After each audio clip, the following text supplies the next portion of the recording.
তো নমস্কার বন্ধুরা, আমি মিঠু চলে এলাম আবারও রেসিপি নিয়ে। তো আজকে রেসিপি আমার শাশুড়ি মায়ের হাতে রান্না ফোক দই আজকে আমি আপনাদের সাথে শেয়ার করব।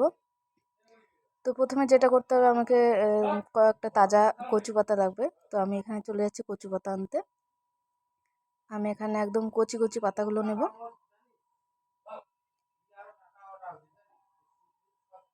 আপনারাও চেষ্টা করবেন একটু কচি কচি পাতা নেওয়ার। তো এই যে আমার কচু পাতা নেওয়া হয়ে গেছে, এগুলো হলেই হয়ে যাবে। তো পাতাগুলোকে এখন আমি ভালো করে দেখে তারপর একটু চিড়ে চিড়ে নেব। পাতাগুলো দুদিকে দেখবেন, কারণ পোকামাকড় থাকতে পারে। এখন ছোট ছোট করে পাতাগুলোকে একটু ছিঁড়ে ছিঁড়ে নেব হাত দিয়েই। এই যে এইভাবে হাত দিয়ে আমি ছিঁড়ে ছিঁড়ে নিচ্ছি। তো পাতাগুলো ছেঁড়া হয়ে গেলে আমি রেখে দিয়ে তারপর এখানে আমার যেগুলো লাগবে আর কি, এখানে নিয়েছি 2টা রসুন, আদা আর কাঁচা লঙ্কা।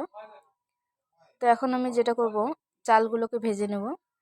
আজকে আমি চাল দিয়ে বানাবো ফোক দইটা। চালগুলোকে পুরো একদম লাল লাল করে ভেজে নিতে হবে। তো এই চালগুলোকে আমি পুরো একদম লাল লাল করে ভেজে নিচ্ছি।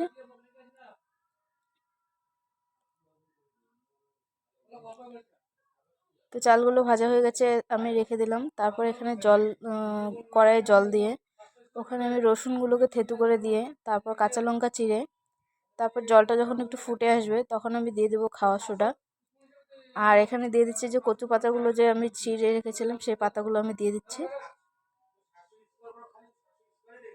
তো পাতাগুলো যখন একটু মজে আসবে তারপর আমি দিয়ে দিচ্ছি এখানে স্বাদ মতো লবণ। এখানে কিন্তু কোনো হলুদের ব্যবহার হবে না। তো তারপর যখন পুরো কচু পাতাটা সেদ্ধ হয়ে যাবে, তো এখানে আমি যে চালগুলো যে ভেজে রেখেছিলাম সেই চালগুলো এখন আমি মিক্সিতে একটু গুঁড়ো করে নেব। তো চালগুলো যে গুঁড়ো হবে দেখবেন একটু দানা দানা টাইপের থাকবে, একদম গুঁড়ো হবে না কিন্তু। তারপর এখানে কচু পাতাগুলো সেদ্ধ করা হয়ে গেছে। এখানে ওই যে একটু কাটা দিয়ে নেব, কাটা দিয়ে পাতাগুলোকে একটু গালিয়ে নেব। তো এই যে দেখুন পাতাগুলো একদম গলে গেছে।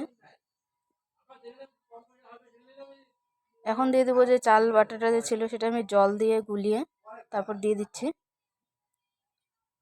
তারপর যখন একটু ঘন হয়ে আসবে তখন নামিয়ে নেবেন। এই যে আমার রান্না কমপ্লিট। ধন্যবাদ।